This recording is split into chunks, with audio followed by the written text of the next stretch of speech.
నుంచి మాట్లాడుతుంటే ఏం చెప్పాలో నాకైతే అర్థం కావట్లేదు. ఎందుకంటే దేశంలో జనగణన కనుక జరిగి లేదా కులగణన జరిగితే ఎప్పుడు 1911లోనే ఎప్పుడో జరిగింది, నేను పుట్టకముందు 1930లోనే ఎప్పుడో జరిగింది గణన.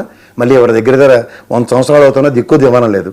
67% పైచిలుకున్న బీసీలకి మీరు 32% అంటే వాళ్ళు ఉన్న దాంట్లోనే 30-50% ఇస్తున్నారంటే ఆలోచించాలి. 34 అంటే 67కి 68% దగ్గర 60 అంటే దగ్గర 50% దగ్గర జస్టిఫై చేస్తున్నారు. సో ఇవి ఎప్పుడైతే మనకి ఈ ప్రాతిపదిక మీద కులగణన జరగకుండా ఉన్నప్పుడు ఎవరికాలే ఎలివేషన్స్ అనుకున్నప్పుడు గతంలో జగన్మోహన్ రెడ్డి గారు కూడా 56 కార్పొరేషన్లు పెట్టారు. ఇందాక బాలకోట గారు అంటూ ఏంటంటే ఫ్యాన్ లేదు కుర్చీ లేదు అన్నా సరే ఆ సామాజిక వర్గంలో ఒక ఉన్నత స్థాయి కలిగిన వ్యక్తికి ఒక అవకాశం కల్పించబడింది. అది సామాజిక వర్గ పరంగా కార్పొరేషన్ చైర్మన్ అని. అట్లీస్ట్ మనకి ఇందాక బాలకోట గారు 136 బీసీ కులాలు ఉన్నాయి, అందులో 56 మందికి కార్పొరేషన్లు వచ్చాయి అన్న దగ్గర ఒక ఐడెంటిటీ అనేది క్రియేట్ అయింది కదా. రాజకీయ క్షేత్రంలో ఈ రోజు దాకా బీసీ పునాదం మీద ఏర్పడిన తెలుగుదేశం పార్టీ ఈరోజు బీసీలో ఎంతమందికి పదవులు ఇచ్చారంటే నాకు లెక్క పెట్టి ఈ కార్పొరేషన్ పదవులు 32% వచ్చినవే లెక్క కనబడుతుంది. కానీ ఐడెంటిటీ అనేది వాళ్ళ కులాల ప్రాతిపదిక మీద క్రియేట్ చేసిన ఒక పార్టీ వర్సెస్ ఈ పార్టీ కంపేర్ చేసుకోమనండి.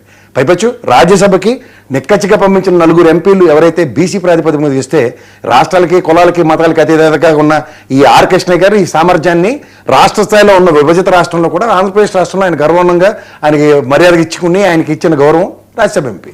సో ఈ ప్రాతిపదిక మీరు చూసుకుంటే ఎవరు వాళ్ళు ఎవరు చేతనైంది వాళ్ళు పెద్దపేటలు వేసుకుంటూనే వెళ్తున్నారు.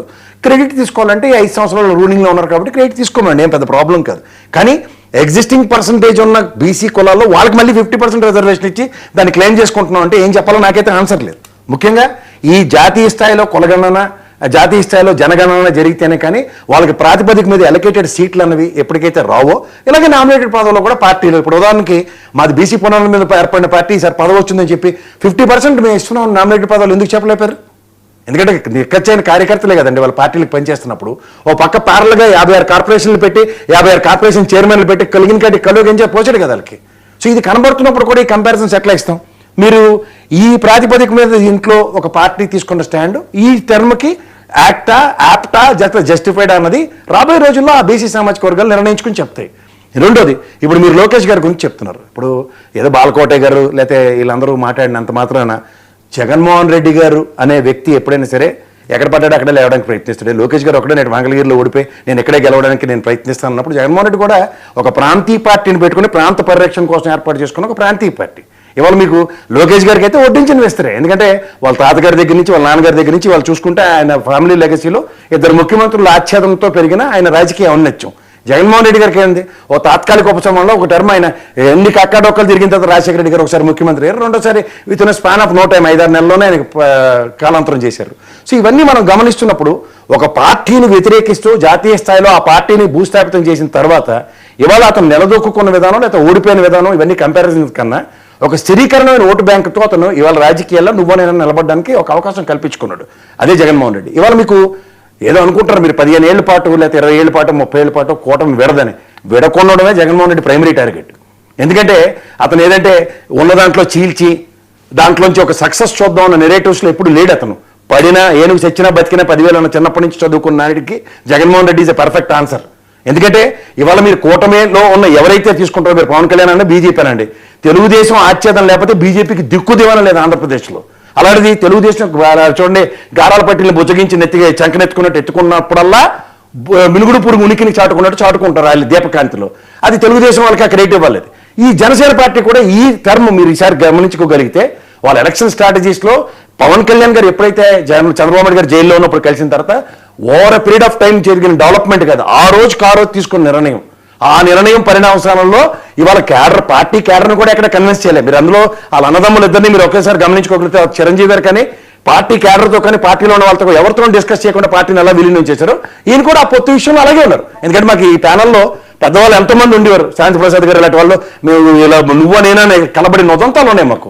సో ఇలాంటి తరుణంలో ఓవర్నైట్ జరిగిన డెవలప్మెంట్స్లో ఈ రోజు వాళ్ళ పొత్తు అన్న దగ్గర మీరు ఇంకా 15 ఏళ్ళు అంటే ఇతను ఇండివిజువల్ కెపాసిటీ ఇవాళ గెలుపుకి బాటలు వేసుకున్నప్పుడు మీరు అన్నట్టు కూటమి పరంగా పవన్ కళ్యాణ్ గారు గెలుపు బాటలకి, ఎందుకంటే క్షేత్రస్థాయిలో పార్టీ నిర్మాణం కానీ లేదా క్షేత్రస్థాయిలో పార్టీలకు సంబంధించిన పదవుల విషయంలో కానీ ఈ రోజు కూడా ఆయన క్యాడర్కి ఆయన పార్టీలో ఉన్న వ్యక్తులకి త్యాగాలే చేయమంటున్నాడు, కష్టాలు ఓర్చుకోమంటున్నాడు. అంటే నిలదొక్కున్న తర్వాత కూడా సామర్థ్యం ప్రదర్శించలేని నిస్సహాయ స్థితిలో పవన్ కళ్యాణ్ గారు ఉన్నారు అంటే దాని అర్థం ఏంటంటే పార్టీ క్యాడర్ ఈ రోజు కూడా జవసత్వాలు తీసుకుని ముందుకెళ్ళడానికి అతని తరఫున కానీ అతని పార్టీ తరఫున కానీ 10 అడుగులు ముందుకెళ్ళడానికి నిస్సహాయ స్థితే కనబడుతుంది. Where it comes to Lokesh గారు, మీరు ఇవాళ ఉన్నట్టు ఆయన తప్ప మిగిలినవి చేస్తారు. మీరు ఏదో డిఎస్సీ అన్నారు, లేకపోతే పోలీస్ రిక్రూట్మెంట్ అన్నారు. సరే క్యాలెండర్స్ అన్ని ఒకసారి మనం వెనక నుంచి ముందుకెళ్తే సార్ జనవరి 1 అంటే 2 జనవరిలు అయిపోయి ఈయన వచ్చిన తర్వాత గవర్నమెంట్ వచ్చిన తర్వాత జాబ్ క్యాలెండర్ అయితే లేదు. రాయలసీమ డిక్లరేషన్ అన్నారు ఆయన పాదయాత్రలో, ఇప్పటికి నోచుకోలేదు అది. నెక్స్ట్ మీరు మంగళగిరిలో 90,000 majority, I need to accept it. ఎందుకంటే చంద్రబాబు నాయుడు గారి గవర్నమెంట్లో ఆయన ఎమ్మెల్సీగా ఉండి మంత్రి పదవి ఇచ్చిన తర్వాత కూడా నెక్స్ట్ మంగళగిరిలో ఆయన ఓటమి ఆయన కాదు కదా ఎవరు డైజెస్ట్ చేసుకోలేరు తెలుగుదేశం క్యాడర్లో. ఎందుకంటే ఆ స్థాయికి ఎదుగుతున్న వ్యక్తికి మొదట్లోనే ఆదిలోనే అంశపాద అన్నప్పుడు మంగళగిరిలో అది వాళ్ళ నియోజకవర్గమే కాదు తెలుగుదేశం ఒకే ఒకసారి వాళ్ళ కెరియర్లో ఒకే ఒకసారి గెలిచింది.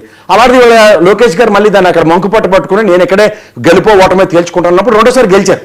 కానీ ఇవాళ శాఖల మీద పొట్లు అన్నప్పుడు నిన్నే ఆయన విద్యాశాఖలో ఫీజు రీయింబర్స్మెంట్లో ఇలాంటి విషయంలోనూ విద్యార్థులు ఆయన ఇంటి ముట్టడికి వెళ్తే ఎలా గౌరవాలు జరిగి అందరికీ తెలుసు.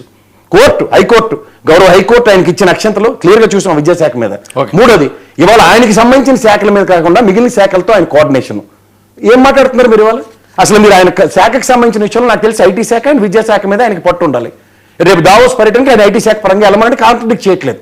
బట్ ఇవాళ ఎరువులకు సంబంధించిన విషయంలో కూడా వ్యవసాయ శాఖ మంత్రితో ఈయనే అచ్చెన్నాయుడు గారు లాంటి ఒక టాల్ పర్సనాలిటీ ఉన్నా సరే స్టేట్లో ఆయన మొగటలేని ఎర్రనాయుడు గారి ఫ్యామిలీ నుంచి వచ్చినా సరే ఈయన ఆ విషయంలో నెగోషియేట్ చేస్తున్నాడు. ఇలాంటివి మీరు సాధారణంగా ఎన్నో విషయాలు రాష్ట్రానికి సంబంధించిన ప్రతి అంశంలో తానుగా అంటే గౌరవ ముఖ్యమంత్రి గారో లేదా గౌరవ ఉప ముఖ్యమంత్రి గారో కేబినెట్ మంత్రిత్వ హోదాలో ఉన్న లోకేష్ గారిలో త్రయంతో నడుస్తున్న ఉదంతంలో కాకుండా ఈయన ఇండిపెండెంట్ కెపాసిటీతో ఏ ప్రాతిపదిక మీద నడుచుకుంటాడో ఇది ఈ రోజు కూడా ఆంధ్రప్రదేశ్ ప్రజలకు చాలా మంది పజల్గానే ఉంది. మోరోవర్ ఇవాళ మీరు రాష్ట్ర ప్రయోజనాలు అన్న విషయంలో కేంద్ర ప్రభుత్వంలో రాజధాని విషయంలో చెప్తున్నారు. నేను రిట్ ఆఫ్ మ్యాండమస్ తీర్పు మీద ఇప్పటికి కూడా నేను కన్ఫైన్ అయి ఉన్నాను. జగన్మోహన్ రెడ్డి గారు ఎలక్షన్స్ ముందు కూడా నేను తాడేపల్లి ఇల్లు కట్టుకుంటాను ఇక్కడే అని చెప్పడం నాకు తెలిసినంత వరకు. రెండోది 3 రాజధానుల బిల్లు గౌరవ న్యాయస్థానంలో ఆయన ప్రభుత్వం తరఫున విరమించుకున్న తర్వాత 3 రాజధానులు కాదు అమరావతినే పరిపాలనా క్షేత్రంగా పరిపాలిస్తున్న ఉదంతంలో ప్రతిసారి ఆయన ఎంత పేరు జగన్మోహన్ రెడ్డి అయితే మాత్రం రెడ్డి వచ్చాడు కాబట్టి మళ్ళీ మొదలెట్టండి అన్నట్టు కుదరదు కదా. ఇది మీరు ఇవాళ మీ పరంగా ఈ గవర్నమెంట్ కన్ఫైన్ టు అమరావతి ఈ ప్రభుత్వ చిత్తశుద్ధి ఇవాళ శాశ్వత రాజధానిగా గజెట్ తెచ్చి లేకపోతే అమరావతి రాజధాని మీరు కన్ఫైన్ చేయండి ఎవరు కాదన్నారు.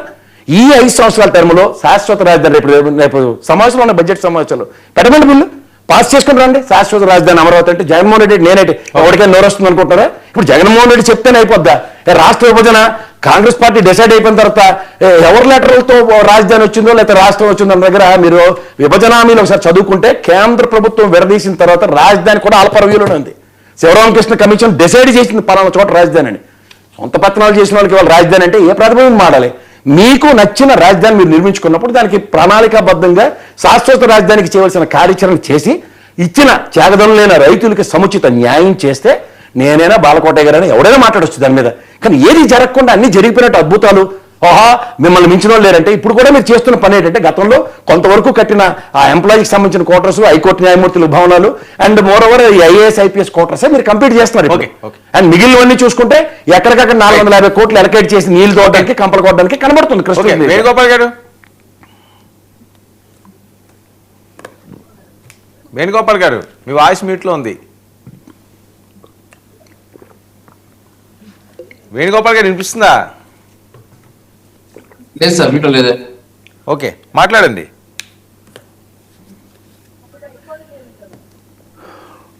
సార్ వర్మ గారు వినిపిస్తుందా? హలో నమస్తే వర్మ గారు మాట్లాడండి వినిపిస్తుంది మాట్లాడండి. టాపిక్ 34% రిజర్వేషన్లట నామినేటెడ్ పదవుల్లోని బీసీలకు ఏంటి 2029 టార్గెట్?